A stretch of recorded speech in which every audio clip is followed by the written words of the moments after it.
Olá, saudações a todas e a todos.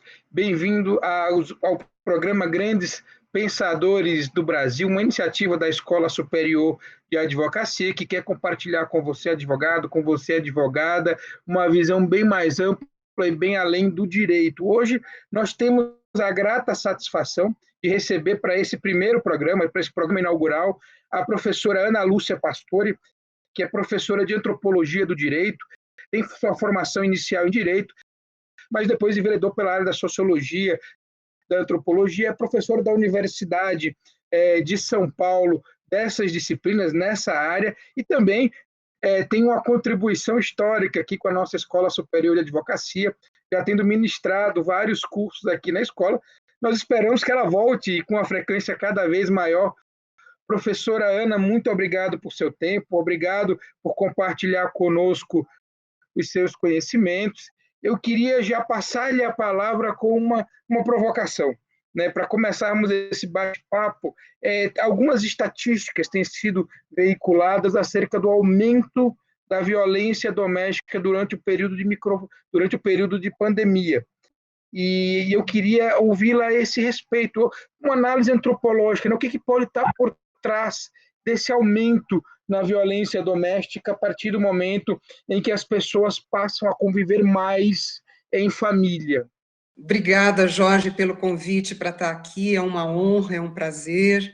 Eu tenho muito apreço pela ESA e pelo tempo que eu pude contribuir. Espero que esse tempo se reedite, então, a partir de agora. A pergunta é muito boa, muito preocupante, porque, como você mesmo disse, né, este tempo de isolamento, ele, na verdade, acirra uma série de tensões que, de alguma forma, estavam amenizadas quando as pessoas tinham uma outra dinâmica doméstica, né? Era um entra e sai de todo mundo, de casa. Não por acaso, historicamente, cifras de violência indicam os finais de semana e os feriados como as épocas de aumento de criminalidade entre pessoas conhecidas e no ambiente doméstico. Quer dizer, o ambiente doméstico, longe de ser esse espaço paradisíaco, né, de relações maravilhosas, é também um espaço de tensão, de problemas e de violações de direitos. Então, o isolamento social, o confinamento das pessoas em espaços, às vezes, muito exíguos, mas principalmente a mudança, né, desse hábito de afastamento e encontro para uma regra que agora é a presença continuada de todo mundo ali, isto acirra tensões que já existiam e traz à luz fatos que já eram bastante conhecidos de quem pesquisa violência doméstica e intrafamiliar. Por exemplo, a constatação de que violência sexual é um conjunto de crimes, né, como estupro, assédio, enfim, que envolve pessoas conhecidas, especialmente o estupro, muitas vezes ascendentes e descendentes. Então, há um acirramento de tudo isso. Eu diria que, infelizmente, nada de novo está acontecendo. A novidade é a mudança na dinâmica da vida doméstica, mostrando mais claramente o espaço doméstico como um espaço de tensão, de disputas, marcado, no Brasil, por questões estruturais, como o machismo, a misoginia, o desrespeito entre gerações, questões ligadas, muitas vezes, à homofobia. Tem pais que agora percebem mais de perto seus filhos como não tendo a orientação sexual que desejariam. Então, é muito complexo o que nós estamos vivendo, e acho que isso envolve tanto cientistas sociais, fazendo mais pesquisas, quanto profissionais do direito mais atentos a situações difíceis de aquilatar, porque se dão entre quatro paredes, né? Então, provas, denúncias, tudo fica mais complicado. E nós vivemos também, professora, um momento, né, talvez por uma triste coincidência, né, um momento político em que alguns discursos muito violentos também têm sido dirigidos por agentes importantes, né, do poder estatal contra grupos historicamente desfavorecidos, né, em alguns momentos, isso em alguns casos gera uma reação necessária, contrária, e outros não, mas uma exacerbar de uma polarização política e talvez social que talvez estivesse adormecida, né? Não que não existisse ou que nunca tivesse existido. Saindo um pouco da questão da violência doméstica e entrando um pouco no nosso contexto político de muitas violências verbais, por assim dizer, em redes sociais, e manifestações pró e contra determinados mandatários. Será que há alguma relação, ou poderíamos cogitar alguma relação entre essa violência doméstica e essa violência tão presente hoje nas redes sociais e nas ruas até, em algumas manifestações? Então, eu diria, Jorge, que há, sim, uma relação direta entre o que eu chamaria, né, de uma mudança de uma sequência de governos, mais tanto em nível federal quanto estaduais, para governos mais autoritários, né? Nós tivemos durante vários anos, eu diria, a partir da Constituição de 80, realmente o empenho de vários governos em diferentes níveis, né, inclusive municipal, também estadual, federal, no sentido de fazer valer a Constituição e os seus preceitos fundamentais, né? Inclusive no que diz respeito à igualdade de gênero, à igualdade entre crenças religiosas, pessoas de diferentes etnias, situações socioeconômicas.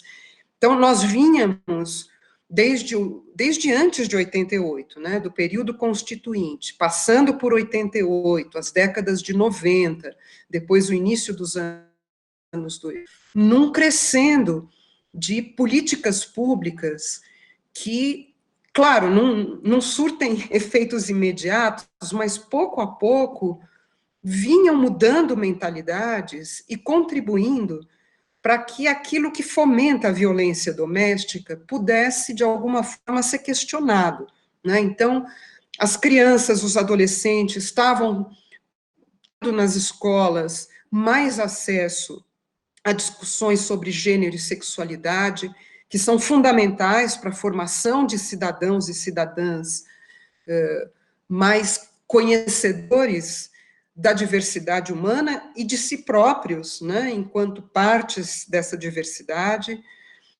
E tudo isso nós estamos vendo, né, sofrer um baque, mesmo uma regressão tremenda nos últimos anos.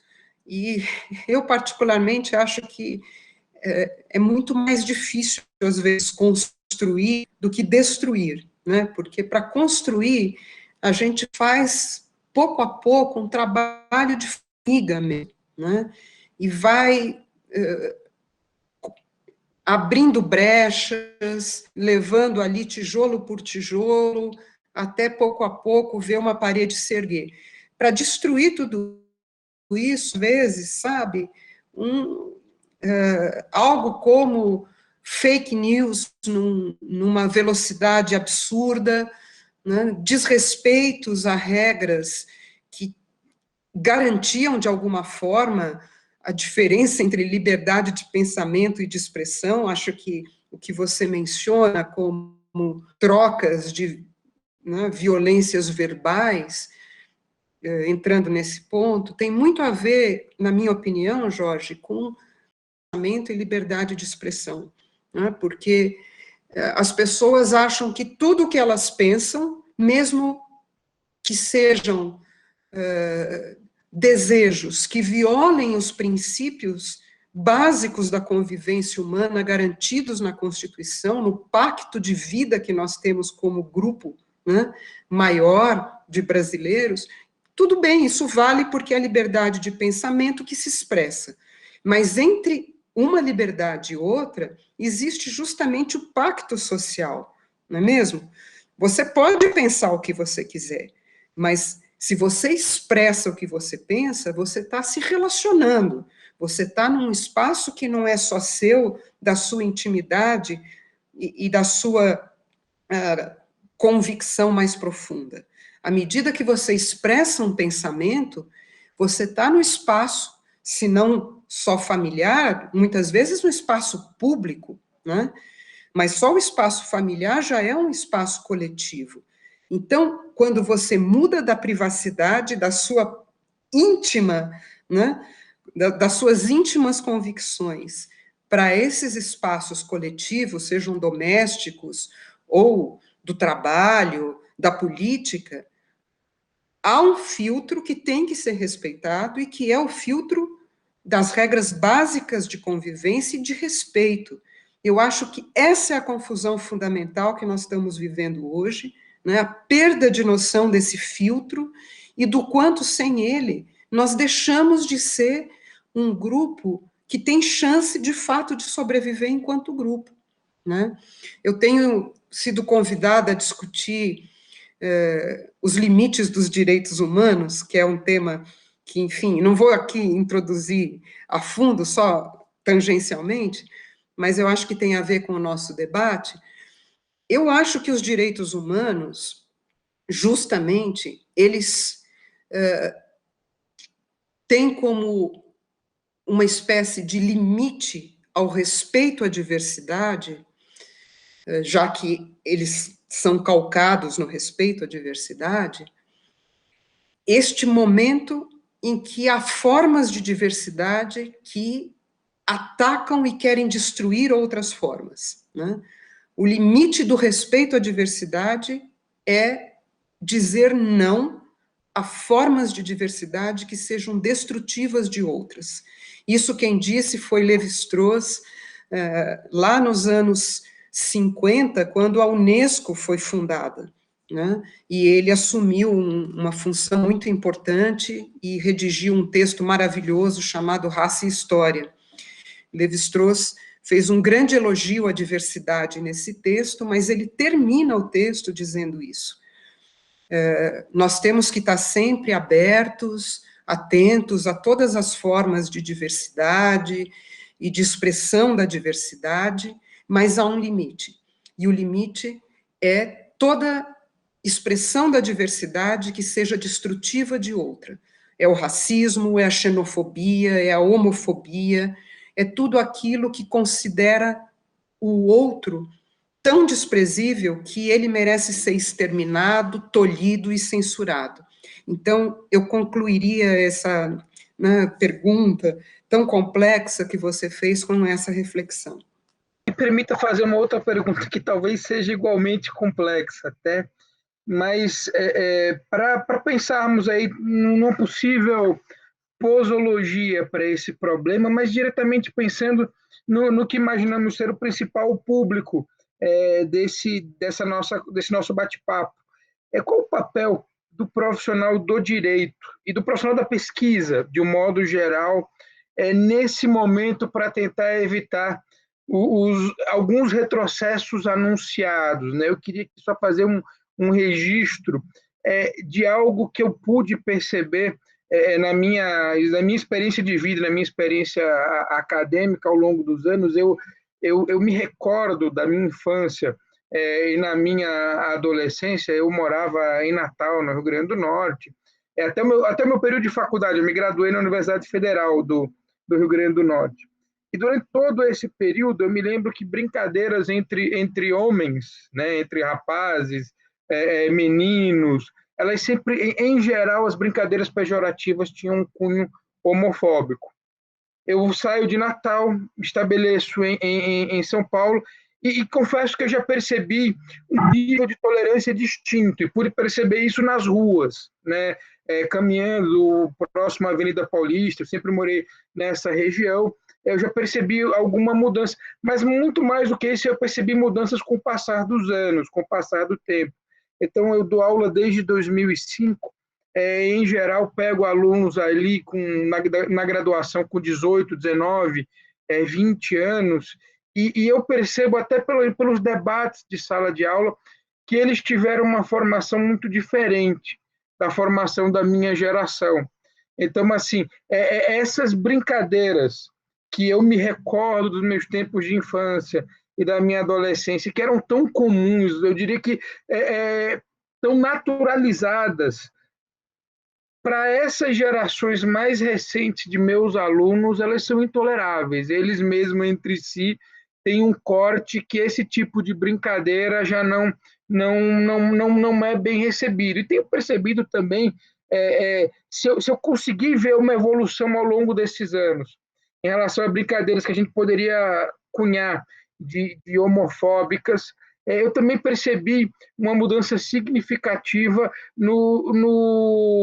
na luta contra o machismo, né? No empoderamento feminino, no ressurgir de alguns coletivos feministas nas diversas instituições por onde eu passei como professor, com um discurso muito centrado, um discurso muito coerente, e de repente a gente passa por algumas transições políticas que parecem ir na contramão dessa evolução que não estava completa ainda. Eu digo, era perceptível uma evolução, mas não se poderia jamais dizer que o problema, tanto em relação à homofobia quanto em relação ao machismo, estava resolvido. O que tínhamos eram alguns avanços em direção ao que seria desejável.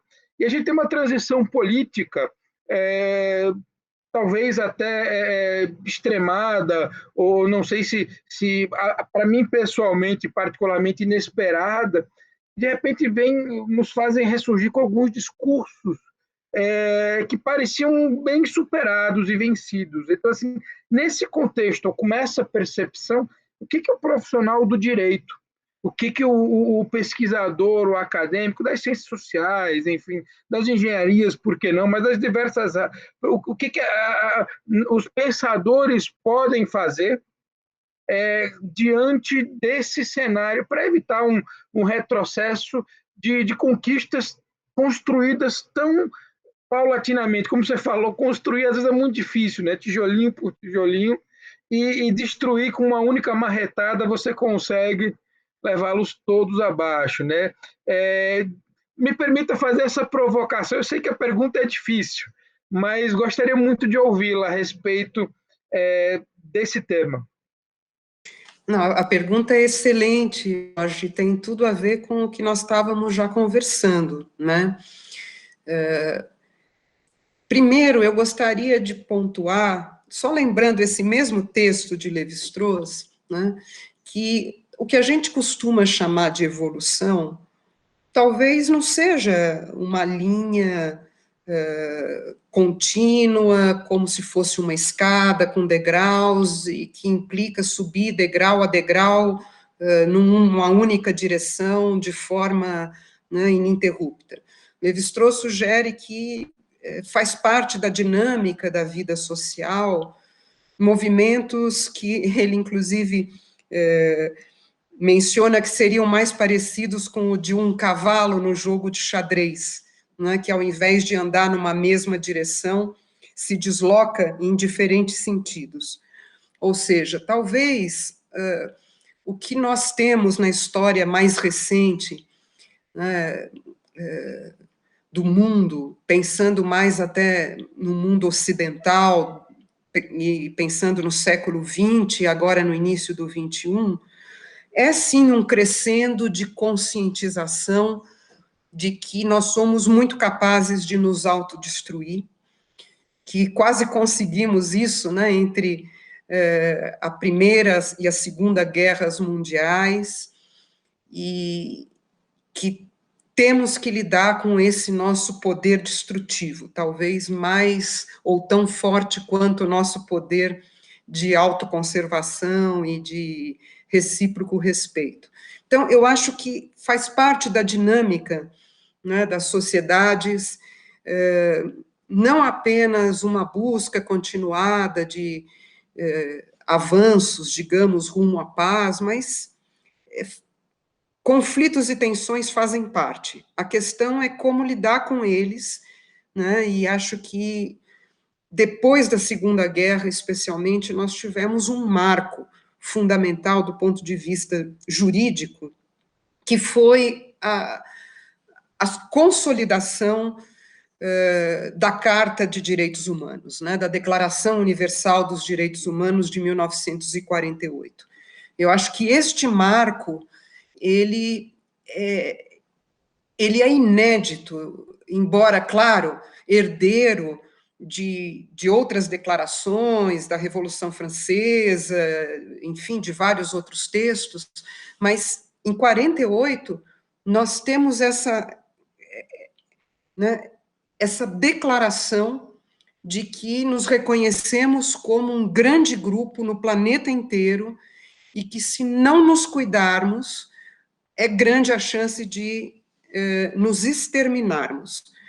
Então, é o que você disse, todo e qualquer cidadão, cidadã, não importa com que profissão, tem um compromisso, eu diria, com a sobrevivência de toda a espécie, e mais do que da espécie, a própria sobrevivência do planeta, né? Eu acho que a pandemia que nós estamos vivendo mostra que nós somos talvez uma espécie muito frágil, uma das mais frágeis, tanto que você veja, nós estamos sob risco enquanto várias outras espécies animais prosseguem a sua vida com tranquilidade, né? Nós, na verdade, criamos desequilíbrios ambientais tremendos, também numa ordem, numa velocidade, melhor dizendo, avassaladora, desde o final do século XIX, principalmente, ou seja, há mais de 150 anos, e o preço disso é alto, né? São de vulnerabilidade. Então, eu acho que precisamos, sim, de um processo educativo, Jorge, continuado, que nos coloque humildemente no lugar de uma espécie no planeta que conseguiu um poder que é igualmente muito potente no sentido da criatividade, das descobertas, da tentativa de conquistar o universo, levando satélites, né, fora do planeta solar, enfim, artes fantásticas, da música, passando pela literatura, a pintura, mas somos também uma espécie muito autodestrutiva e muito destrutiva de tudo que está no nosso entorno. Eu acho que profissionais do direito e das ciências humanas, em especial, fechando então a minha resposta, têm o papel fundamental de lembrar sempre o quanto a nossa espécie é nova no planeta, é absolutamente recente no universo e tem que se cuidar para não sumir rapidamente, não é? Porque as ciências humanas estão aí com a arqueologia, mostrando o quanto nós surgimos há pouco tempo em termos geológicos ou mesmo universais, né? A história, a geografia, todas as ciências do meio ambiente estão também aí para nos mostrar o quanto somos interdependentes de outros seres. Então, eu acho que é uma questão de cidadania e de educação para a cidadania, no sentido pleno do respeito ao meio ambiente e a todos os seres vivos, que precisa ser feito um projeto educacional que vá das creches ao ensino superior, enfatizando essa necessidade do respeito. Se esse projeto é interrompido, perde-se anos e anos de trabalho, mas, claro, ele pode ser retomado. Eu acho que ele está em vias de ser interrompido, né, com as ameaças que nós temos aos cortes de verbas,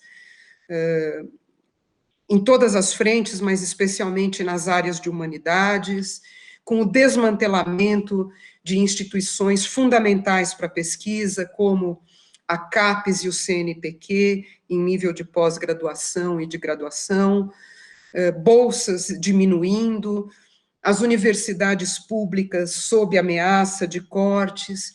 Então, eu vejo a educação, e não por acaso eu sou professora, como a área por excelência que precisa de grandes investimentos e que, nesse momento, precisa resistir a esse desmantelamento, né? Porque não podemos perder o muito que conquistamos, mas que ainda é pouco perto do que é preciso conquistar. Eu vou fazer uma outra colocação, uma outra observação, mas também fruto de um tema que eu sei que é do seu interesse, que são os direitos humanos, e em particular, o das populações mais fragilizadas, né? Me lembro quando a pandemia começou, que eu até comentava isso com a minha esposa, que também é da área do direito, é, é, e tem uma atuação junto ao serviço público. Eu comentava com ela que os primeiros registros eram todos diagnosticados pelo Albert Einstein, né? E, em geral, pessoas que vinham do exterior, que tinham passado férias na Itália ou em algum outro país do exterior. E eu comentava exatamente com ela, eu falei, ó, por enquanto, os diagnósticos estão todos sendo dados no Einstein, a reação é uma e as pessoas estão sobrevivendo. Imagine quando isso sair desses centros nobres e for para as periferias, onde a aglomeração de pessoas tende a ser muito maior, os cuidados menores e, sobretudo, a resposta, o tratamento que eles serão capazes de receber vai ser muito pior. E foi dito e feito, né? Essa que a princípio era uma doença de ricos, né, ela se transformou muito claramente numa doença absolutamente devastadora das diversas comunidades.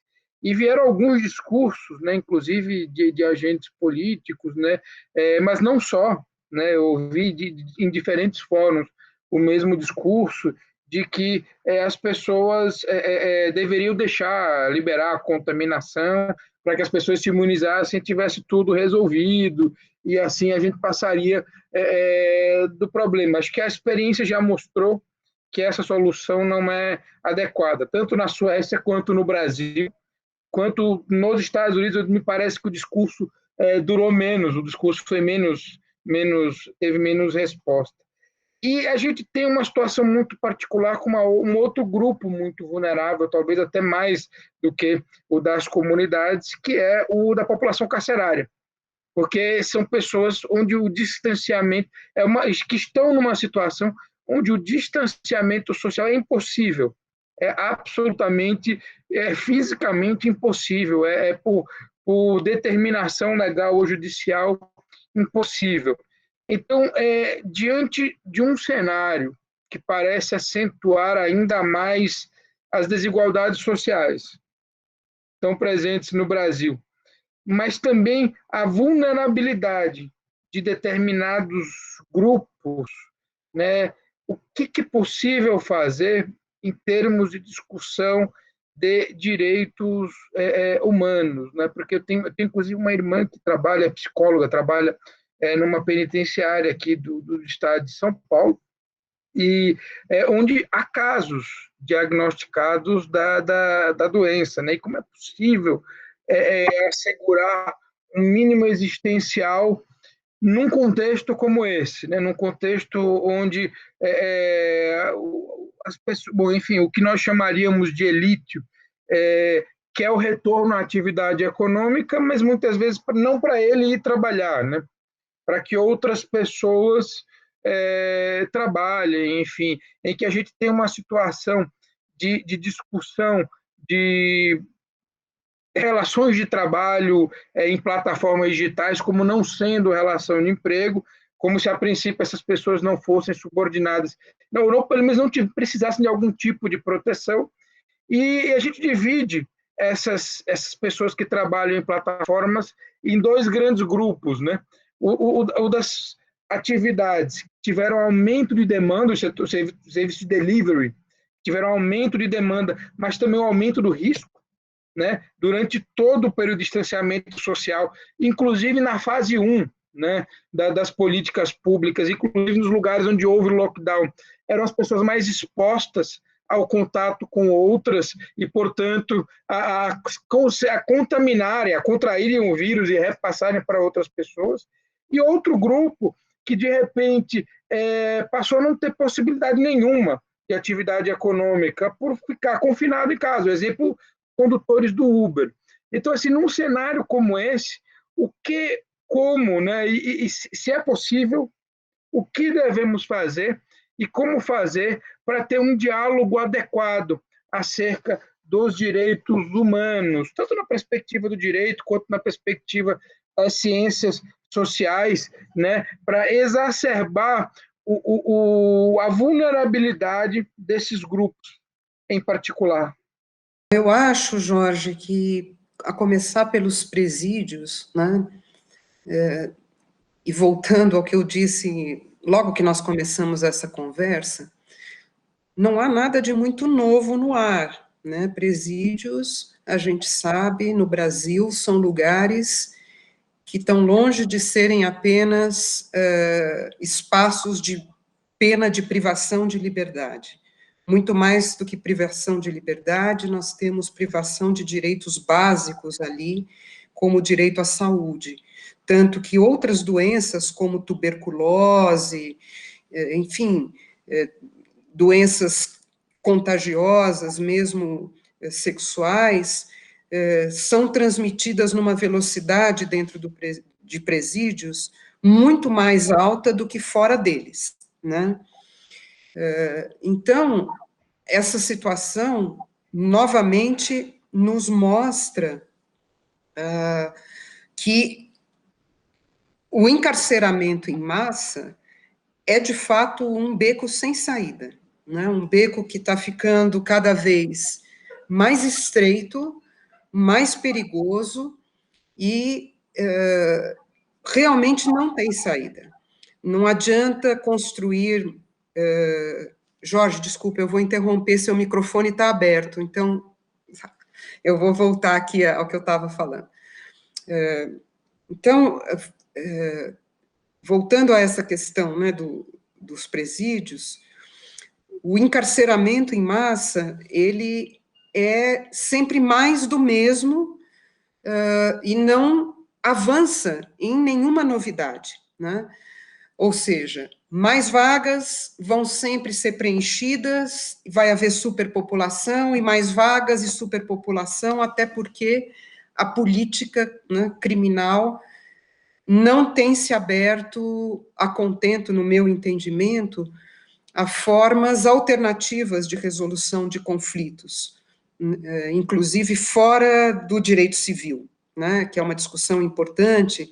Quais seriam as possibilidades efetivas de resoluções de conflito no campo penal que não levassem ao encarceramento? Mas eu acho que isso tem que ser enfrentado, né, porque realmente chegamos num ponto em que presídios são lugares de muita violação de direitos. Agora, veja, é difícil, né, falar em poucas palavras, mas há um ambiente muito mais macro, que é um ambiente de um capitalismo também fora de controle, que acirra diferenças, né, entre aqueles que têm muita renda e aqueles que vivem na miserabilidade. Eu acho que, como nunca nas últimas décadas, nós observamos o crescimento de minorias que detêm muito capital, muita renda, né, e maiorias que estão realmente à margem de equipamentos básicos sociais e comunitários. Então, nós temos uma desigualdade socioeconômica tão brutal, e uma dependência, todavia, entre, né, aqueles que detêm muita renda e os que não detêm, que você veja, você começou a sua pergunta justamente com a constatação de que o Covid-19 chega através daqueles que estavam vindo do exterior, né, de férias, voltando para o Brasil, ou seja, pessoas de camada média, alta e alta, mas rapidamente ela se espalha por toda a população e vitimiza de maneira mais fatal, obviamente, aqueles que vivem em condições precárias. Como se deu essa passagem de um grupo, né, tão mínimo de pessoas que pode passar férias na Itália ou na Europa para todas as cidades do interior do Brasil, agora praticamente sem exceção? Justamente com essas pessoas que formam exércitos de mão de obra desqualificada, que, portanto, se submetem a subempregos, né, de toda a ordem, desde serviços domésticos, inclusive a todo esse processo que a gente tem chamado de uberização, né? Então, é claro que, apesar de haver um grupo minoritário que concentra uma alta renda, esse grupo depende dessa maioria, né, marginalizada, justamente para se manter como tal. Então, eu acho que fica evidente que este abismo social, né, que existe entre esses dois grupos tão diferentes, né, e tão numericamente desiguais, é algo que ficou totalmente transparente agora, só não enxerga quem não quer, né?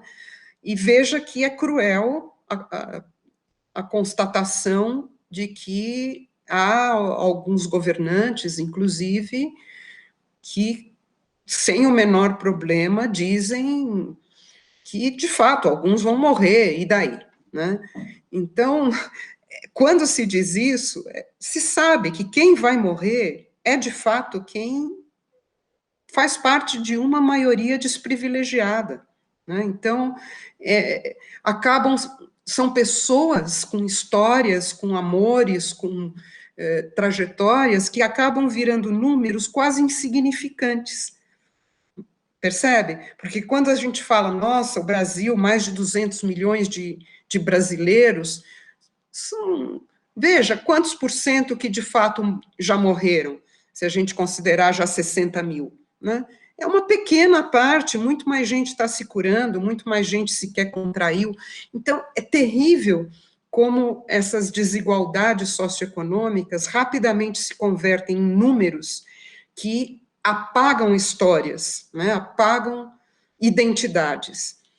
Então, eu acho que, mais uma vez, são as ciências humanas, é o direito, naquilo que nós temos em comum entre essas áreas, que é a atenção para a história de vida de cada pessoa, né? Nós temos uma contribuição a dar neste momento, que é a de não cairmos nesta armadilha das estatísticas, né, que fazem crer que o Brasil vai ser como outros países, infectado, vai sair dessa crise. Não, o Brasil está perdendo toda a credibilidade que ele tinha no campo da saúde pública, era um país de referência na saúde pública, no controle de epidemias, né? Impressionante que isto também está sendo destruído, né, Jorge?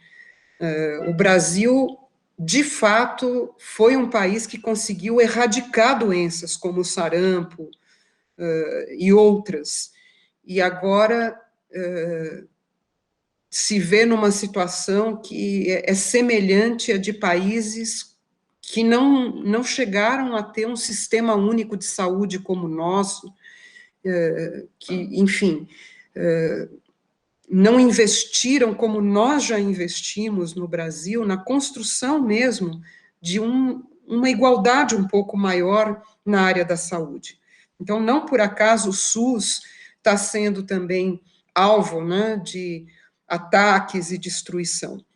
Eu acho que é um conjunto, e um capitalismo realmente selvagem está por debaixo disso tudo, numa espécie de raiz, né, dessa grande crise. Eu agradeço a sua resposta, eu compartilho integralmente dela.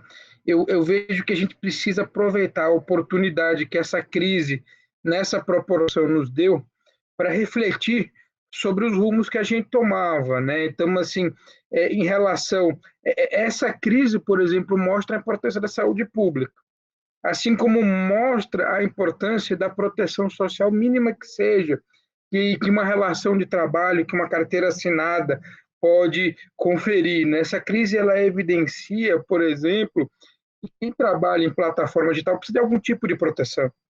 Se não for, se não quisermos politicamente tratá-los como empregado, mas alguma forma de proteção, uma outra regulamentação, o que seja, mas eles precisam de proteção também.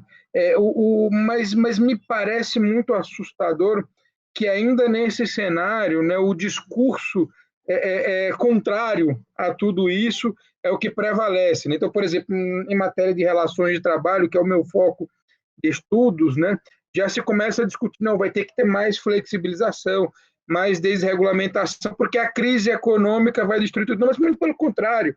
Né, o que essa crise evidenciou é que, se você não tem proteção social, se você adota doutrinas ultraliberais, achando que não é preciso nenhum tipo de intervenção estatal para reequilibrar as forças dessa relação, o Estado, no final, paga a conta. É o que tem acontecido com os benefícios emergenciais para a proteção do emprego e para a renda, ao custo altíssimo do endividamento, de um altíssimo endividamento do Estado, porque nós nunca conseguimos manter um regime adequado de proteção social. Mas se tivermos tempo, eu queria fazer uma última reflexão sobre um tema talvez um pouco mais ameno, mas que também é uma importante contribuição sua para os estudos do direito, que é sobre os tribunais do júri. Né?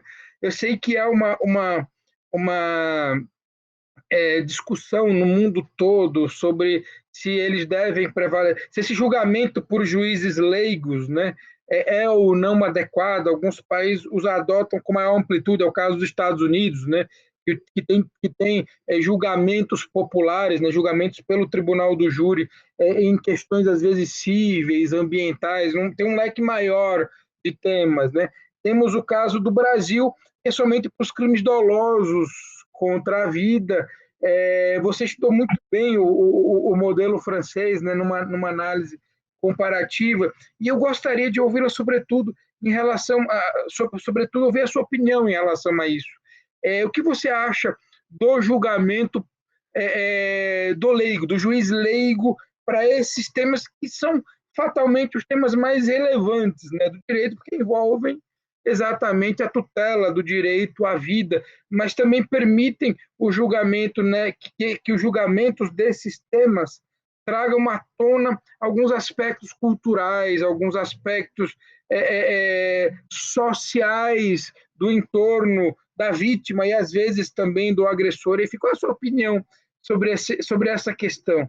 Bom, o que eu vou dizer não é muita novidade, né? Porque o júri é uma instituição que justamente nasce se contrapondo ao poder, né, concentrado na magistratura e em determinadas classes de julgar todas as outras. Eu confesso que em sociedades mais democráticas, que ainda garantem um mínimo de direitos à maioria da população, embora nenhuma sociedade talvez tenha conseguido ser plenamente democrática, né? mas, por exemplo, na França, o próprio sorteio dos jurados, ele se dá exclusivamente através das listagens eleitorais. Então, o conselho de sentença, que lá é misto, tem magistrados e juízes leigos, né, é um escabinato, de qualquer forma, ele tem jurados que são muito representativos da diversidade social. Você tem desde pessoas que ocupam funções como, sei lá, diretor de uma empresa, de uma multinacional, um piloto de avião, até alguém que está desempregado, todos sorteados pelas listagens eleitorais. Me assusta, me preocupa que, primeiro, no Brasil, nós não tenhamos, né, um processo de seleção de jurados que realmente garanta essa diversidade. Os jurados são bastante representativos de camadas médias, de funcionários públicos. Então, começa por aí um problema, né? Não que por causa disso eu acho que o júri deva terminar no Brasil. Seria como dizer que, bom, então, porque nós inventamos, né, um carro que tem problemas, vamos todos passar a andar a pé. Claro que não, né? Vamos ver quais são os problemas do carro. Então, eu acho que o júri é uma instituição muito valiosa. Eu, particularmente, estudo o júri não só porque, do ponto de vista antropológico, ele é, de fato, um palco, um cenário em que a vida social se apresenta em todas as suas cores, cheiros e ruídos, né?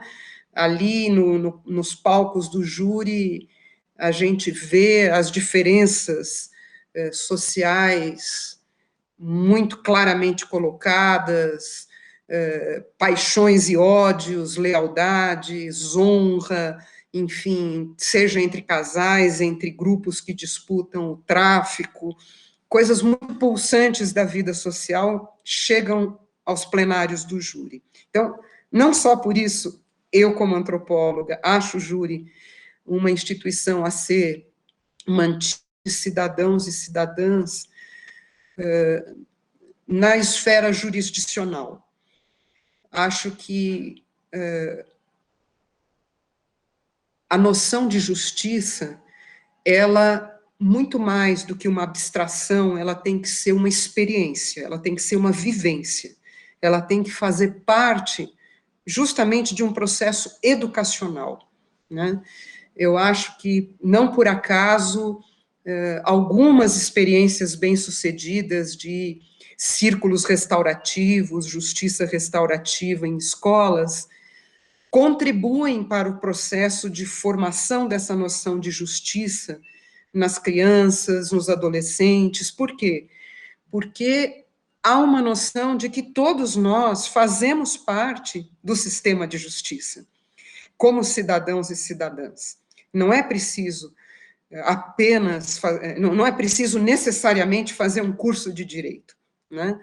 Nós também praticamos justiça nos nossos ambientes mais próximos, profissionais e mesmo na vida política mais ampla.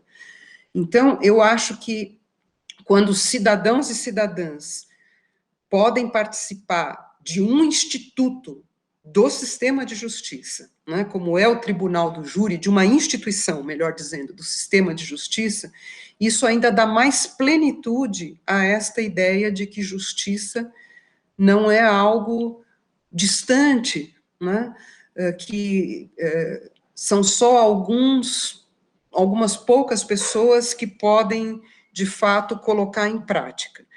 Claro que a formação de profissionais do direito é o que pode justamente garantir, na minha opinião, esses freios para escorregões autoritários, né, que venham a justamente colocar em descrédito um sistema de justiça democraticamente legítimo.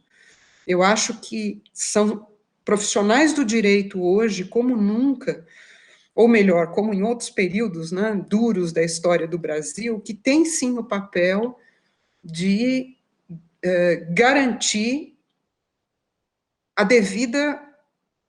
o devido cumprimento de determinados preceitos básicos da vida social, né? É o Supremo Tribunal Federal, são os tribunais de justiça, e são, sim, os tribunais do júri, os processos de mediação, de conciliação, de justiça restaurativa. Acho que é um sistema. E se nesse sistema há espaço para que cidadãos leigos possam participar, tanto melhor. Agora, é um risco, né? Se esses cidadãos são selecionados de parcelas eventualmente mais autoritárias da população e tendem a reproduzir o autoritarismo, e não justamente a arejar e a diversificar esses espaços. Então, eu acho o júri uma instituição que merece especial atenção nesse momento de fragilidade da democracia, né? Porque, por exemplo, está se discutindo se é possível ou não julgamentos não presenciais com o réu no presídio, caso seja um réu preso, o seu advogado em outro lugar, o promotor de justiça e o juiz em outro lugar. Temos que ir com calma, temos que pensar o que isso vai significar em termos justamente de contato, né, de possibilidade de estar diante do outro de maneira mais efetiva. Enfim, as discussões são muitas, eu não sei se respondi a contento, Jorge, mas eu acho que precisamos, sim, continuar apostando no júri e em várias outras formas de exercício da cidadania na esfera da justiça. Por exemplo, com advogados e advogadas muito ativos junto a movimentos populares, a importância das clínicas de direitos humanos nas faculdades de direito, né, dos núcleos de pesquisa. Eu acho que tudo isso contribui para uma melhor formação dos profissionais do direito em contato com os cidadãos e cidadãs, que é tudo que a gente quer, né? Que profissionais do direito sejam, sim, aqueles cidadãos que têm a seu favor toda uma técnica que ajuda a garantir direitos. Mas os direitos são de todos, né? Então, todos têm que também ser proativos e não passivos. Eu acho que cidadãos e cidadãs têm que ter muita proatividade e profissionais do direito têm que estar sempre preparados para auxiliar a luta pela garantia dos direitos e da cidadania. Acho que esse é o papel de todos os profissionais do direito. Professora Ana Lúcia Pastore, muitíssimo obrigado aqui, mais uma vez, por ter aceitado o nosso convite. Eu espero que esse seja o primeiro de muitos, até porque a sua contribuição é inesgotável, como nós podemos perceber nesse breve bate-papo, mas mais uma vez reiterar o convite para que volte a ministrar cursos, enfim, participar cada vez mais ativamente da nossa escola. E aí a todos os que nos acompanharam, a todos os espectadores, eu queria agradecer também por terem dedicado o seu tempo a assistir, a ouvir esse bate-papo tão relevante e tão interessante. Professora, mais uma vez, obrigado, e deixo-lhe a palavra para, se quiser, deixar uma mensagem final. Eu que agradeço imensamente o convite, a oportunidade. Eu vou manter contato com a Escola Superior de Advocacia. Eu acho que nós podemos, juntos, pensar cursos que sejam importantes nesse momento político do Brasil, para a formação de melhores advogadas e advogados. E, enfim, acho que temos muito a fazer e somos mais fortes quando estamos juntos. Então, muito obrigada e espero em breve poder estar de novo com vocês.